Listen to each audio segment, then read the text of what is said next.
Welcome to Tell the Damn Story, the show that explores the many ways to navigate the successes and failures that aspiring and struggling writers face to make your journey that much easier. Hey! Alex Simmons.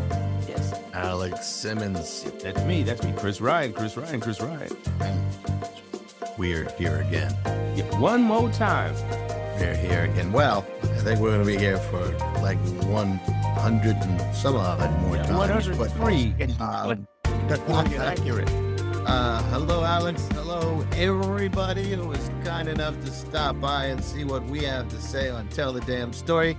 If you listen to the introduction, you know why we're here. We're here to try and make your journey, your creative journey, a little smoother by talking about the pros and cons, the ups and downs, the obstacles, and the rewards that we've experienced on our, look at us, 1,000-year journey. It was hard putting out those comic books, chiseling out those things on those rocks, man. It was really difficult. Yeah, and getting people to come in to, our first issue was in that cave. Yeah. Yes, it's just the air. I don't trust you. No, it's the first issue. Right, yeah. But, we managed. We look good doing it. So today, last week, Alex, we talked about renewal and restarting and assessing what we did previous to give ourselves some perspective on moving forward. And this week, we want to talk about what that really looks like. Right. What does it look like to create something? Right, Alex? Yep. And here's the first question in that. How bad do you want it?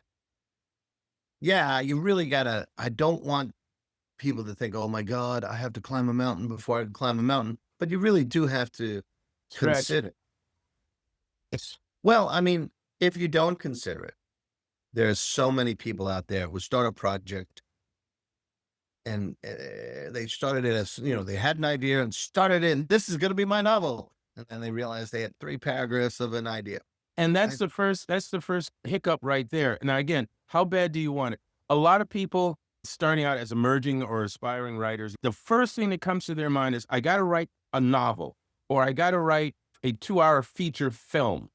And that does not have to be your first step. It certainly was not ours.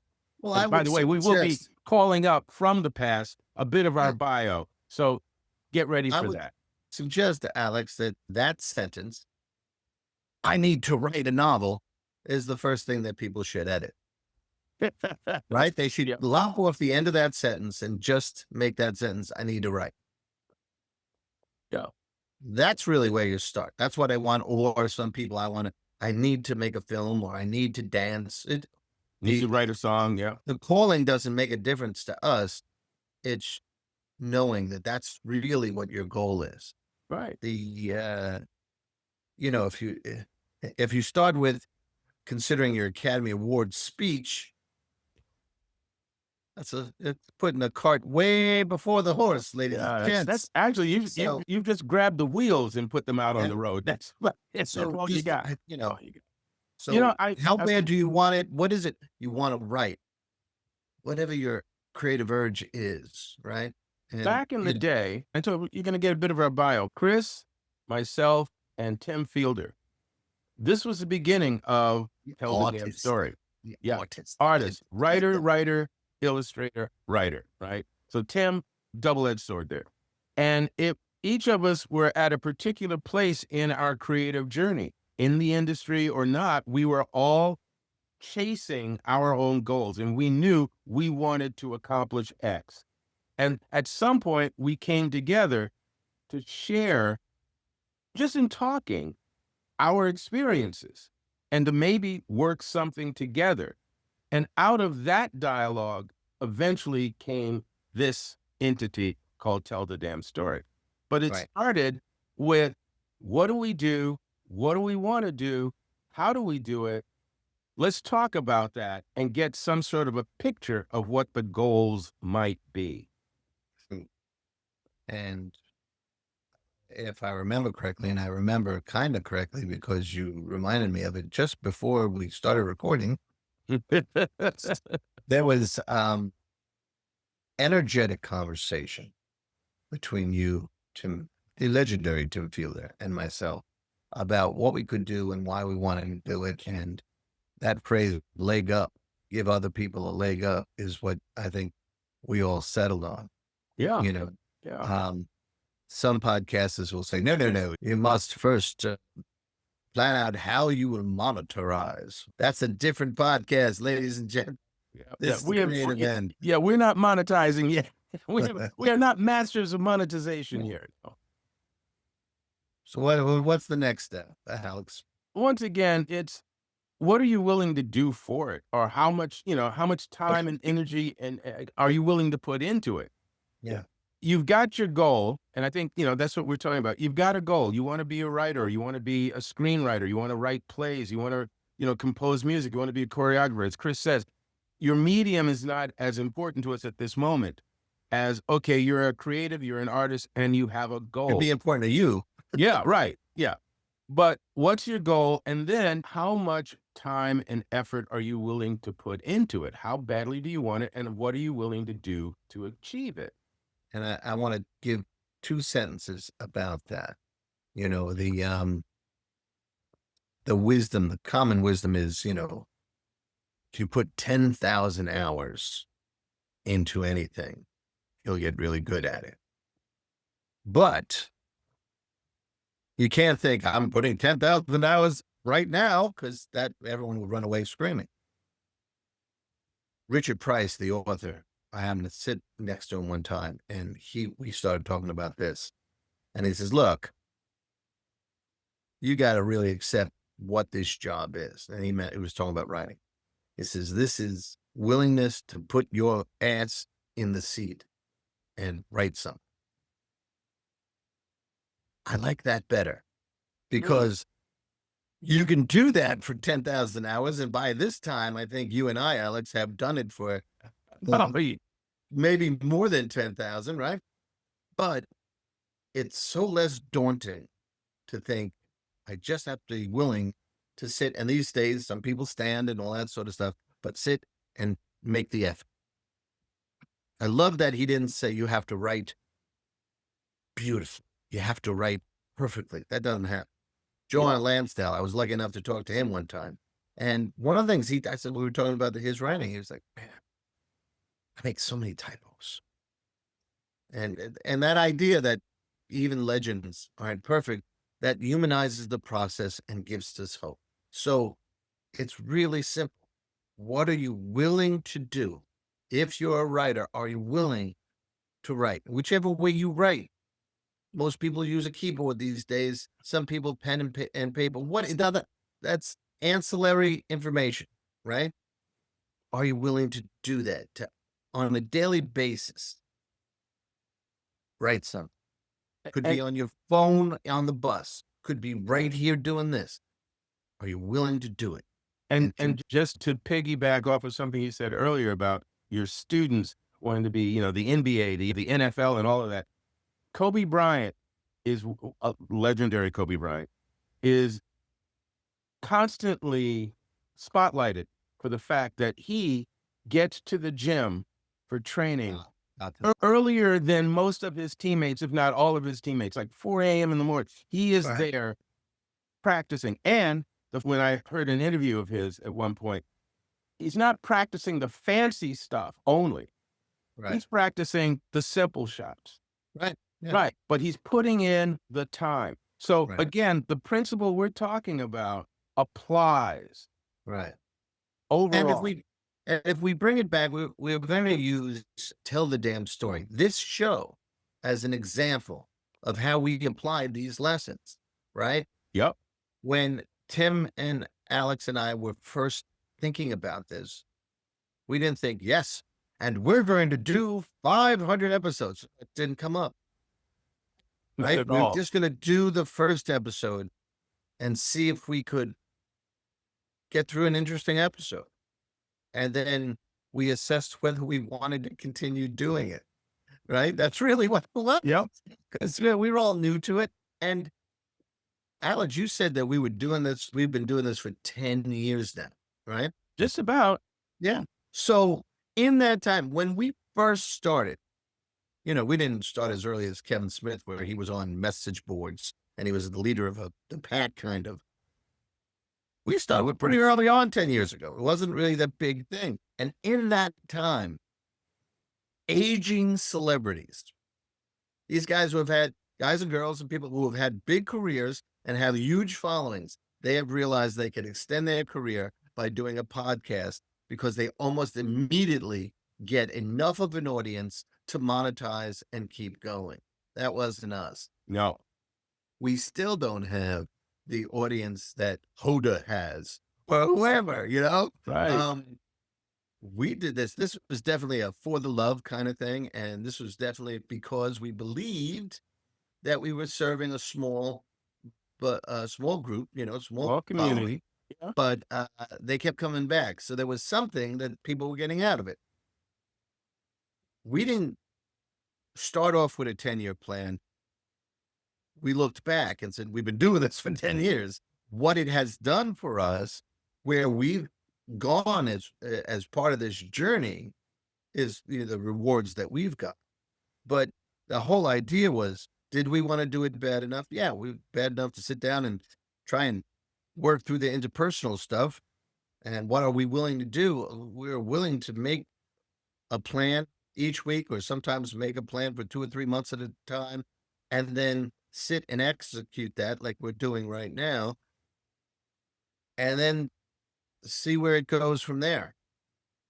And I let's think talk about that next stage, because when in the list of things, when we were in the green room, in the list of things that we agreed we were going to talk about, there was a reference to partnership or collaboration. And, Chris and I have collaborated both as writers, we've collaborated together, but also in producing this show.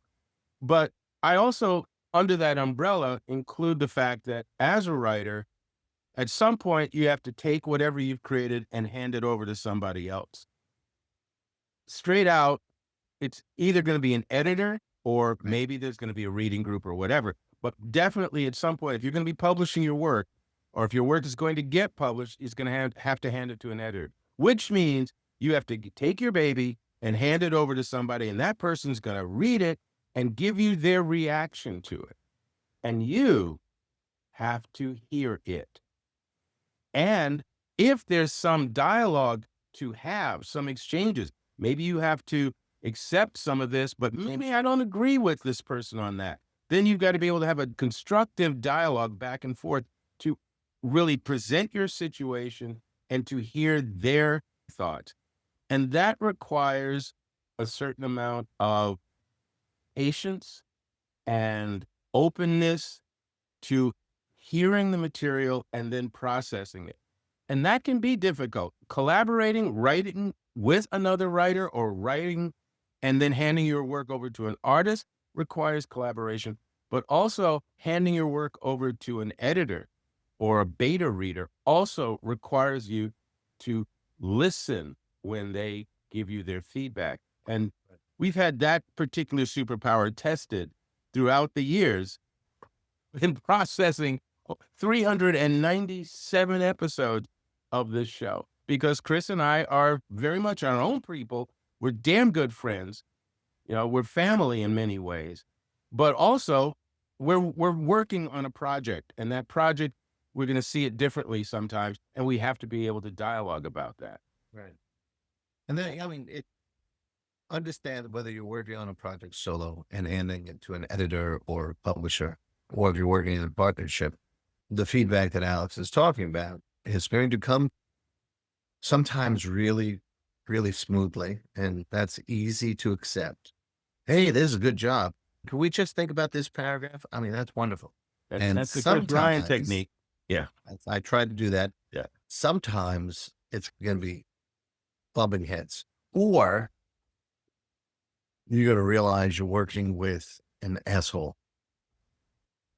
Such a diplomat. Well, it's in my own defense, I'm very patient and slow to anger with that. You got to really confirm your assholery before your Sure, you're bad. gaslighting tendencies Show You your really have badge. to before I'm going to take action, because it could be a bad day, or it could be that this piece that really sucked. I'm thinking here, one of a screenwriting teacher. He wanted to develop my script for sale. That was what his pitch to me was. He really thought this would make a fine film, and that it could it could attract a lot of money. And I said, well, then let's put the work in. Yeah. And I met with him 15 times. And not once during those 15 times did he give me an actual edit. I never walked away with proof that he had actually read the script. That is an asshole. I will leave him unnamed, because who wants a lawsuit at this time? But it was a long time, and a long time ago in a galaxy, two Just counties down the block. Yeah, 2 counties over, right? But it took 15 visits, so 15 meetings with this guy before I said he doesn't have anything to offer. And the reason is, well, one, I wanted that dream. I really wanted that dream. How bad do you want it? I wanted it enough to meet with this guy 15 times. And I probably should have pulled the plug earlier. That's what we call learning the hard way, right? I had a job with an editor who hated his career, and he took it out on his employees. And I had, me and Glorious were married. We have rent, and we had dreams, and we had bills we wanted to pay. So I put up with his stuff for a long time. And then eventually I took the chance, and you have to weigh the pros and cons. Understand that when you submit a piece to a publisher, to an editor, to an agent, you have to understand the percentages. Overwhelmingly, the percentages say that you will be told no. And you keep going, keep trying. You submit it, send it back out within the next 3 to 7 days. Keep sending it until you find someone who says, I'm interested. Then the next thing that person is going to say, but this second scene and what they say next will help you determine whether you're ready for this and whether they're ready for this. Because if they say, for some reason, you go into present tense and the rest of it was past tense, and you freak the hell out, you're not ready to be a pro. That's a legitimate editorial suggestion. Exactly. If they say, in this space opera, we'd like you to have a pig. We want to put a pig in there, pig in space. Or a giant mechanical spider. Well, yeah, there's that story. That's from Kevin Smith's story about the Superman Lives. And he says, you know what people hate? People hate spiders, this producer said to him. And it wound up being one of a ton of things that ended their relationship. And then 2 or 3 years later, a mechanical spider in a movie produced by the same guy showed up as the climax. He didn't care where it was. He just wanted to see a big spider on screen. And it went over just as well in that film as it would have if Kevin had put it in his. Like a big lead balloon crashing to the ground. Right. So the point we're trying to make here is that you have to continually prep yourself to be open but aware. I had a student one time. She submitted something, and I made edits to it because I was a creative writing teacher. And her response was, how dare you touch a single letter of what I have written? I said, that's the job, And that takes that didn't work for her. And that takes us to how much are you willing to bleed, sweat and bleed for your work? Because again, what Chris is talking about is 15 visits with an individual who doesn't give him a single specific clue. At a certain point, Chris goes, okay, enough of enough. You're not He's not helping. I serious. got to He's move not on. serious. He's not professional. I also work with someone who did that to me, and this was a paying gig. Right. So I'm aiming for this check that I'm going to get at the end of the thing. But every time I met with them, they changed the edits they gave me the previous week. And this went on for a while until their boss had to say something to them about get it together or get off the bike, right? So again, my motivation is I want to work for this company and I want that paycheck. And I have a wife and kids and all that, and I've got to pay bills. So that's the motivation. If you're Right. solo and you don't have any dependents and you're living in mom and dad's basement or on some sort of subsidy, okay, maybe that particular pressure isn't on you. Right. But again, are you willing to listen? Are you willing to take what is useful critique and apply it and Oh, do the rewrites so that the work gets better? yeah. But I do want to address a phrase you used, work on the edits you get, right? Mm, We've been telling them horror stories. yep. How do you know good edits are coming your way? Here's how you know. Do these suggestions potentially advance the success of the piece? I'll go back to my writing group where I did a poem for Alien Buddha Press, and they just accepted it. God bless them. It's going to be in the February zine they put out. So before I had submitted it, it was much longer than when I submitted because my writers group said the second stanza is your first stanza. The first stanza should be somewhere else. First stanza wound up being in the great void of edited, deleted stuff. But it opened my mind to like, what else can we not take? You know, another person had said, you hit this point about this guy being negative for the rest of us a lot of times. So I said, well, what can I take out so that the other stuff stands out stronger? Mhm. Right. Both times,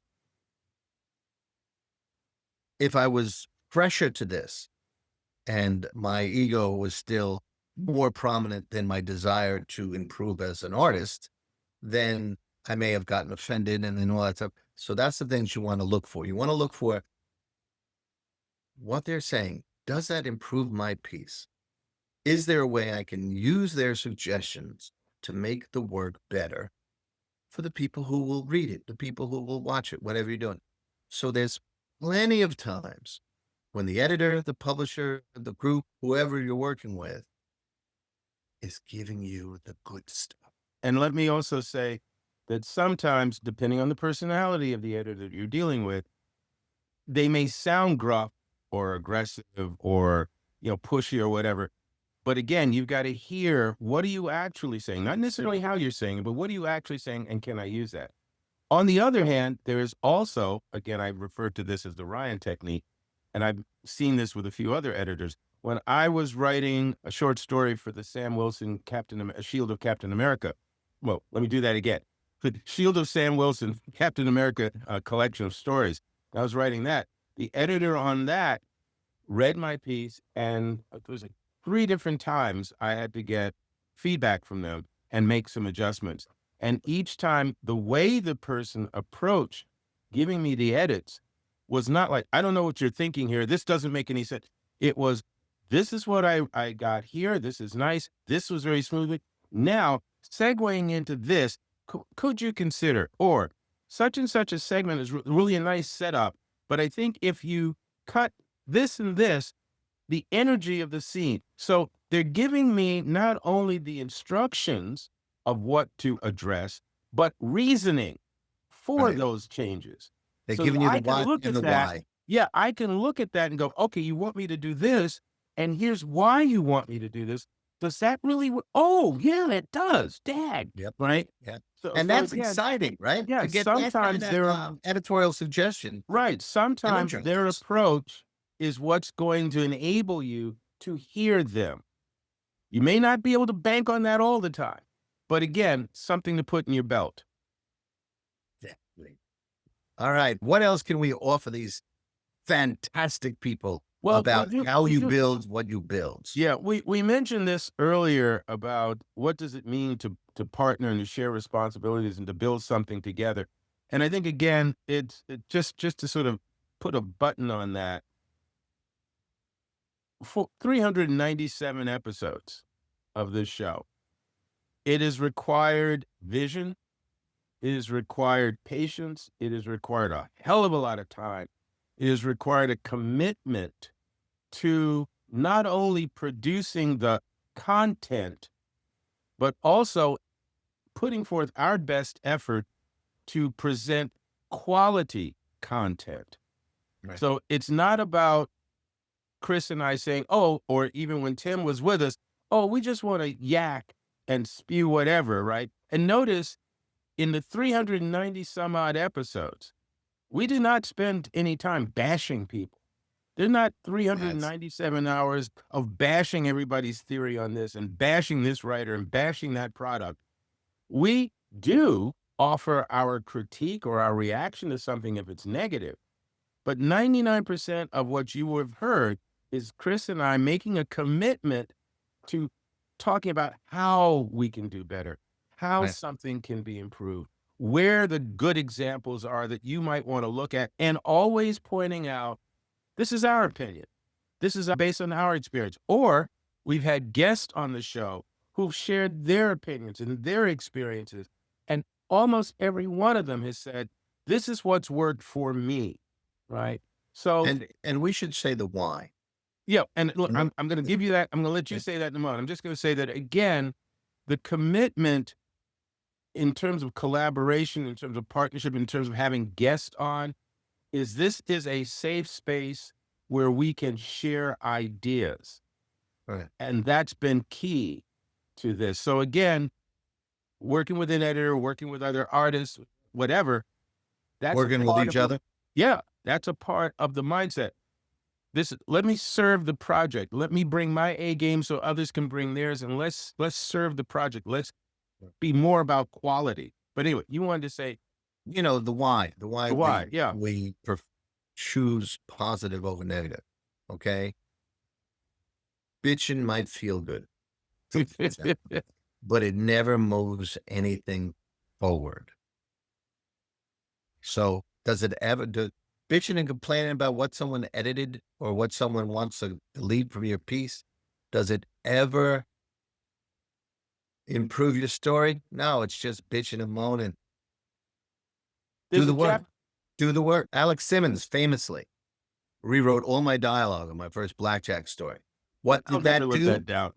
No, you don't have to live it down because what it did was forced me to read my version and his version and see what he saw and see what and sometimes it was one word, sometimes it was an entire, exchange of dialogue that was completely it had the same it advanced the story the same way, but in completely different tone. That was a huge lesson in how those characters spoke. And it's a lesson that was applicable to everything I ever wrote after that. You Mm. know, that okay, the characters you're writing have a tone.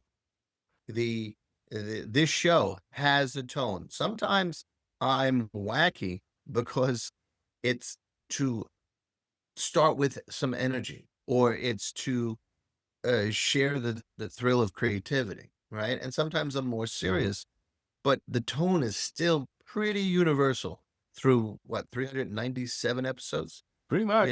It's really hard for you to find an episode where, well, I think there was one after was it Charlottesville? Oh, After yeah. right after that, Yeah, that was pretty and that was heavy. got to be careful because I don't want to go in. Right now there's current events that could plunge us into that serious tone. Yep. But that's not what this episode is back. That's not why people come here. So we've left that for other people to listen to why people are saying things and then assessing not how it makes you feel, but how it affects your art will advance the story. Mm-hmm. But in a moment, no. So that's why we stay the way we are. What else we got, Alex? We got one more factor here. Yep. And if you're solo, how much does your word mean to you? Oh, you're talking about Han Solo? Yeah, right. Exactly. Yes. Harrison Ford. Yeah. So if you're working solo, how much does your word mean to you? Could you say more about that question? Yes. Okay. Every story that I've ever written, every story that you've ever written, and every episode of Tell the Damn Story that we've ever produced has started with us saying, this is what I want to say, or this is what I want to do. And then it's become, did we see it through? Did we absolutely follow through on that? Or did we falter? Did we suddenly change midstream and not tell anybody? We talk about partnership, collaboration, working with, and without going any kind of detail. Yes, Chris and I have argued. Yeah, I know. We love each other madly. Anyway, we've argued. And I mean, sometimes it's intense. And it's always been about what was the thing we disagreed on and what was more important. And I've said, and Chris and I, because you'll hear it in a lot of our episodes at the end, we'll say, I love you, brother, whatever. That means something to us. Yeah. That's bigger than any problem we've ever had. Remember, when we first met, we were strangers. Yes. Exactly. And 100,000 hours later, we're brothers. Yes, exactly. And that happened 1 hour at a time, sometimes Yep. 1 minute at a time. Yeah. This show has evolved over 397 episodes. There's a through line that has been similar mostly, but sometimes we were guest heavy and sometimes we were just us heavy and sometimes we were about what other people were doing. Remember how excited I got about the Avengers? And sometimes it's been back to Tell the Damn Story and that focus. That's just breathing. That's going to happen. Also, but it's all about the same goal. Yeah, and if we debated stuff, it was that goal. What are we doing? What's the intent? And how do we make it good? And most assuredly, talking about, because again, you very diplomatically skirted around political, but I'm just going to say that even the discussion about, are we going to be politically active within this episode or within these multiple episodes, or even though we determined how we would address or not address certain political moments, we never said, we don't do that. We don't write about that. We don't talk about. No, we did. We do discuss these things. We do absolutely advocate, supporting your points of view, your beliefs through your art. Chris wrote A Simple Rebellion, which is a great observation on what was happening at the time, what could happen, and damn, what did happen ultimately. Yeah. And if you want to know what that's about, pick up the book. There's also, Chris says he's writing poetry, right? Yeah. So you're thinking, well, what's this old guy writing poetry? What kind of poetry? Well, you want to find out, pick up the book. But that book, which is called... There's one called It's Been a Privilege. That's the one I'm thinking of in particular, but yes. America, We Need to Talk. So slightly different content there. Right. Yeah. America, We Need to Talk talks more about some of the things that are going on now and how our society is or isn't dealing with it, right? It's Been a Privilege is a remarkable piece of writing, totally different tone, dealing with, I'm going to throw this little tidbit out, this little appetizer, a serial killer who's telling his story in verse. Okay. Now, if that concept doesn't tickle your fancy, I don't know what your problem is. But again, these things going on in the writer's mind and the creative's mind, how do I approach telling this story? What is my opinion about this circumstance? What kind of people do I see? And even with, because we don't, again, a personal choice, we can do a story about a killer. We're not advocating killing. We're not supporting, splatter, as in with a Soul Scream. You could do splatter horror, but that's not with that particular publication, right? So again, who we are and what we believe and what we feel and what we say we're about is reflected in our art. And that's the same for you. Who you are, what you do, what you believe is reflected in your art. And I can say this last thing and then I'll shut up. One of the phrases I despise immensely is art is political. I despise that phrase. I believe art can be political, but I believe that art is art. Yeah. How we perceive it, that's our own lenses. And that's out of really out of our hands. Once you finish something Yeah. and release it into the world, it's like uh, your child moving out, right? Yeah. It have its own life. He, she, it, poetry, fiction, whatever it is, and how people encounter it and experience it. That's really their end of the communication, right? You send things out and people take it in, and then however they react to it, that's on them. Yeah. And hopefully the circle gets completed. That's what all art's about. You know, people who say all art is political. Well, if you choose to look through the political lens, then everything you look at is political. You Yeah. know, if you're romantic, and you look through a romantic lens, then everything is going to have some kind of romantic aspect to it. Yeah. That's their end. Your end is doing what you do. And a point of this episode today, and we hope that we have demonstrated it a few different ways, is that art is a process. Mhm. And you got to trust that process, and you got to put the time in so you can tell your own story, tell your damn story, right? You can't get to the finish line when you're just approaching the starting line, Well, right? you can't get to the finish. Yeah, exactly. And if you never leave the starting line, Right. You can't start at the finish line. I think that's what I was trying to say. and It's I a know exactly process. what you meant too. Now, that was what we call rewrite, ladies and gentlemen. First question I asked at the very beginning was, how bad do you want it? So again, that is a question that we all look at. And even literally at this point in my experience and where I am in my career, I question myself every now and then. How bad do I want this? How bad do I want that? It's a yardstick. And again, it is a process. Everything is a process. But I think for Tell the Damn Story, because we've used this as a bit of an example, hopefully we've encouraged you to look at what you want, look at how bad you want it, look at what your commitment is to that goal, look at how you want to partner or collaborate with people.